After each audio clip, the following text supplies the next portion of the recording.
redressement bi nga xam ni fan yii yëpp ñu ngi koy ngawtee ci dëkk bi foofu nag li ma ciy wax lu simple la parce que maa ngi dégg fiscalistes yeeg économistes yeeg yoo xam ni macha allah ils ont fouillé de fond en comble ce fameux plan là mais man fi ma bëggoon ñëw rek mooy te point boobu dama gis ni gars yi dañ ko xaw a négligé et c'est un point pour man nodal et c'est le point pour man le plus important ci plan bi muy li Ousmane Sonko wax ne day réduire la taille de l'État maa ngi soogaa gëm ni Ousmane Sonko nekk te xamul dara ci état kii day tañax rek c'est-à-dire que Ousmane Sonko il ne connaît même pas l'État pourquoi je le dis Sénégalais yi mosuñu jooy la taille de l'État xam ngeen loolu déedéet ay affaire de taille du gouvernement lañ la doon wax la taille de l'État xam nga mooy lan mooy fonctionnaire yu nekk au service de l'État du Sénégal waaye nit mën na saxaw Sénégal ne Sénégal am na fonctionnaire yu mat bañ koy wàññi nit sañ nañu wax loolu fii non mais il faut arrêter yow médecin yi di laaj plus de personnel juge yi naan matuñu ku dem Rebeuss xam nga ni juge yi matuñu 4000 détenus sans compter les autres centres pénitentiaires qui sont au Sénégal tu as moins de presque xaw ma 400 xaw ma 500 magistrats ces gens-là di juger presque daanaka 8 heures ba 2 heures du matin parfois wala 3 heures du matin mais li lay wan ni Sénégal mënul wàññi compresser la taille et puis sax dafa am lu ma bëggoon glisser rapidement gis nga Sénégal kenn laajul Ousmane Sonko mu wàññi la taille de l'État déedéet dafa juum wala boog day propagande wala muy manipuler xam nga lu ñu laaj Ousmane Sonko na réduire les dépenses de l'État et le fonctionnement de l'État loolu lañu laaj Ousmane Sonko muy leem naan ak di jéem a tëgg gaay sénégalais yi wëndeel naan non on va réduire la taille de l'État néew ñu ko mu wàññi personnel bi néew ñu ko mu wàññi nit ñi dañ nekk li ngay dundee sa fonctionnement budget primature budget assemblée budget président Diomaye Faye lañ ko delloo askan bi loolu lañ la laaj moo gën wiiri koñ bi arrête de manipuler les sénégalais lii mooy aaleka laj gi mu bàyyi fa loolu naan day wàññi suñu fonctionnaire yow dëkk boo xam ni dama leen si jox ñaari firnde yu wan ni Sénégal personnel am matul en 2021 daa am crise xale yi di xeex fii Dakar diggante Guédiawaye ak Parcelles Assainies amoo assez de policiers pour contenir benn foule boo xam c'est moins de 500 personnes kon yow amoo police tu n'as même pas assez de policiers nga ñuy wax réduire comme ni ko Abdou Diouf defee woon avec les plans d'ajustement structurel pour wàññi personnel boo xam ni yow leer na personnel bi mais Macky Sall da ko doon fay débrouille-toi à le payer l'État le premier principe de l'État c'est la continuité c'est le premier principe de l'État c'est le principe de la continuité débrouille-toi à payer ce personnel-là beneen preuve bi dañu am fii crise sanitaire Covid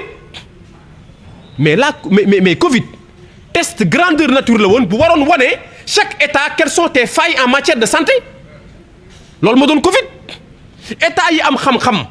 am de vrais managers ak am de vrais leaders ñoom dañ ci jàngat yokk seen personnel en matière de santé parce que nag attention Covid mën na ñëwaat wala leneen lu ko nirool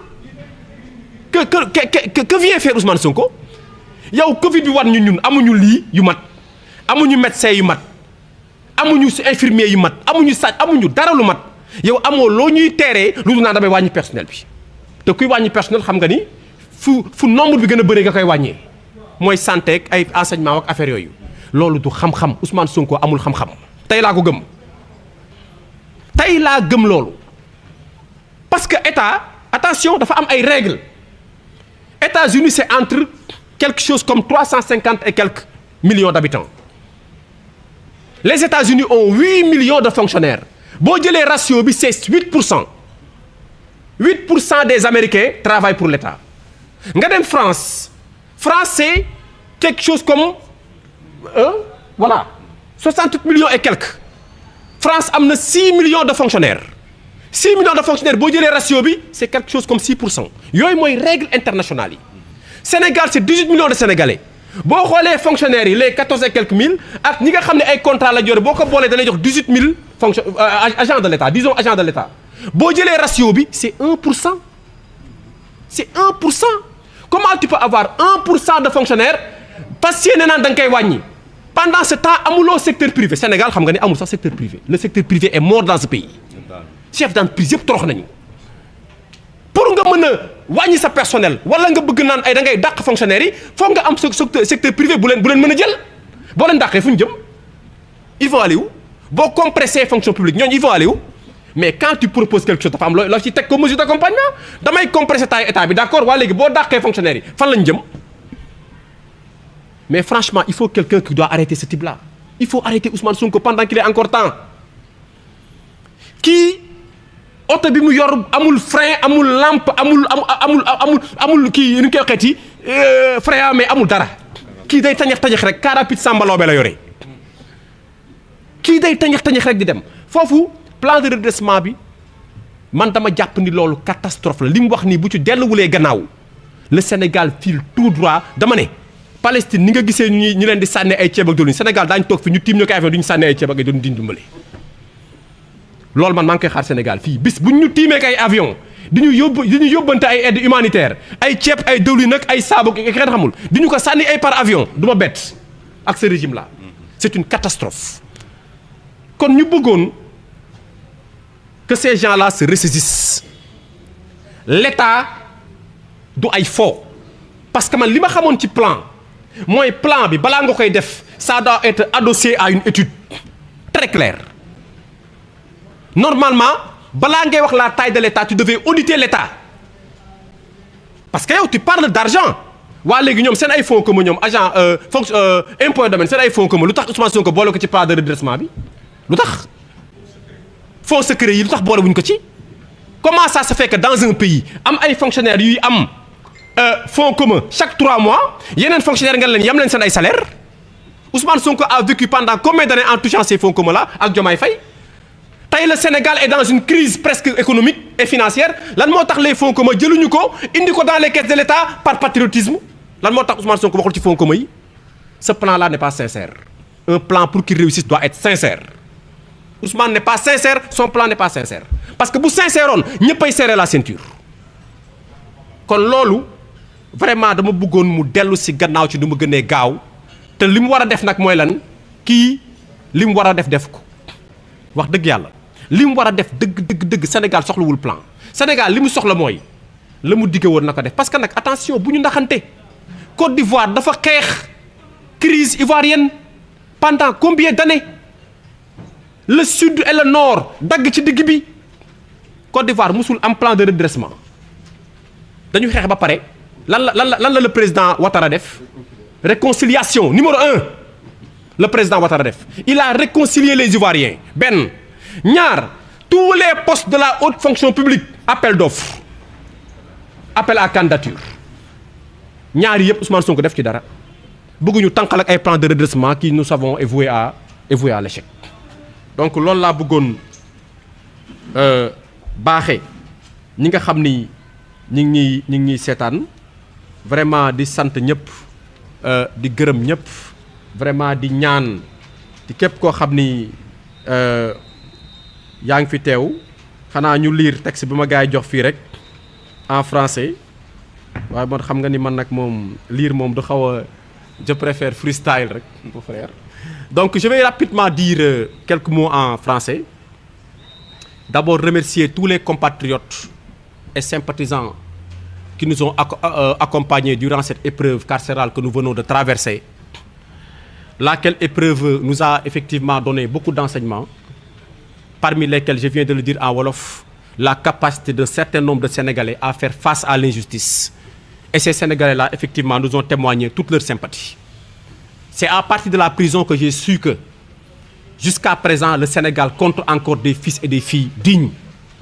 capables de faire face à n'importe quelle injustice et à n'importe quelle ignominie venant d'un État. Il y a encore des Sénégalais debout. Parmi lesquels, vous l'avez su certainement, et tout le monde a vu l'excellente conférence de presse hier du doyen Moustapha Diakhaté, qui, malgré le poids de l'âge,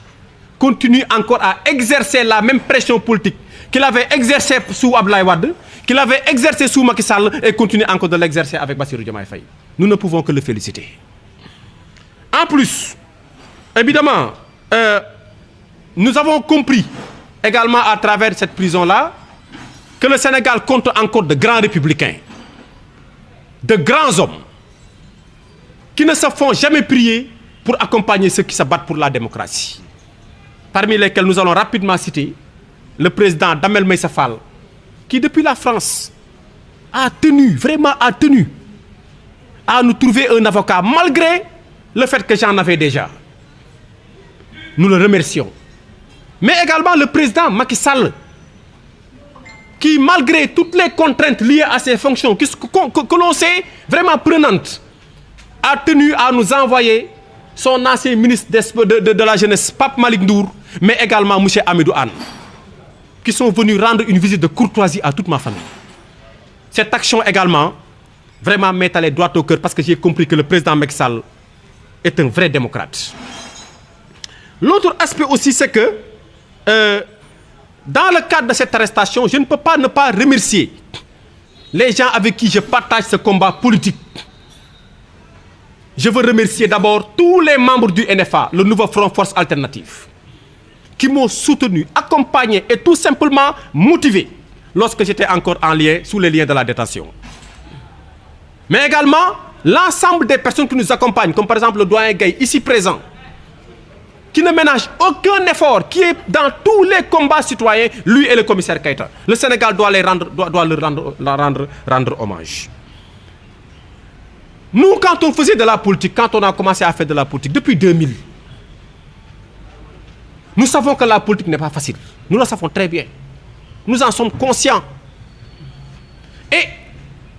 il y a une pensée qui nous a toujours accompagnés, c'est la pensée de Sigmund Freud qui disait que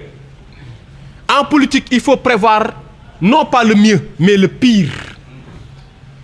Pour que ce pire n'advienne pas et pour qu'on puisse trouver les moyens de le combattre. Personne ne fait de la politique en s'attendant à des roses. La politique n'a jamais été une chose aisée. Et nous en sommes conscients. C'est fort de cela, évidemment, que nous comptons de façon résolue, évidemment, garder ce rythme pour imprimer au Sénégal une certaine cadence allant dans le sens de libérer les Sénégalais de cette torpeur sociale, mais également de pousser les Sénégalais à une justice plus impartiale, mais également à une justice beaucoup plus respectueuse des principes démocratiques qui nous régissent tous. C'est ça le sens de tout notre combat. Et bien entendu, le message est clair. Et c'est ça, je tenais à le dire au PASTEF, qui nous regarde certainement. Notre entrée, en tout cas notre séjour à Rebeuss, était une sorte de message qu'on a voulu envoyer à ces gens qui sont aujourd'hui au pouvoir, qui souvent se regardissent, souvent se vantent d'avoir fait une opposition que nul n'ose faire, d'avoir été courageux, d'avoir été des gens qui ont bravé tout ce qu'il y a interdit pour accéder au pouvoir. Nous voulons leur dire que nous sommes capables de faire plus que ce que vous avez fait dans ce pays. La seule chose qui nous retient, le seul principe qui nous empêche de le faire, c'est parce que nous sommes des républicains. Nous n'entendons pas brûler ce pays, ce n'est pas notre objectif, comme vous l'avez vous fait en votre temps. Évidemment, quand nous sommes aujourd'hui dans l'opposition, cette opposition-là est une opposition responsable. Sauf que les propos pour lesquels on a été arrêté, nous ne pouvions pas ne pas les tenir. Parce qu'il est temps qu'au Sénégal, que tout le monde comprenne une seule chose, que nous sommes tous égaux devant ce pays. Si on peut critiquer les enseignants, si on peut critiquer les policiers qui assurent notre sécurité, si on peut critiquer les gendarmes qui se tuent pour notre sécurité, les militaires qui sont en Casamance en train de dormir dans des tranchées pour se faire face à des ennemis ou bien à des rebelles, je ne vois pas pourquoi le procureur de la République devrait être exempt de critique. Surtout que parfois il prend des décisions ou bien il entame des actions qui ne rencontrent pas notre approbation. Je ne vois pas pourquoi on ne devrait pas dire à Ibrahima Ndoye que telle décision que vous avez prise, nous ne sommes pas d'accord. Et je le dis ici et je le répète. Tant qu'on continuera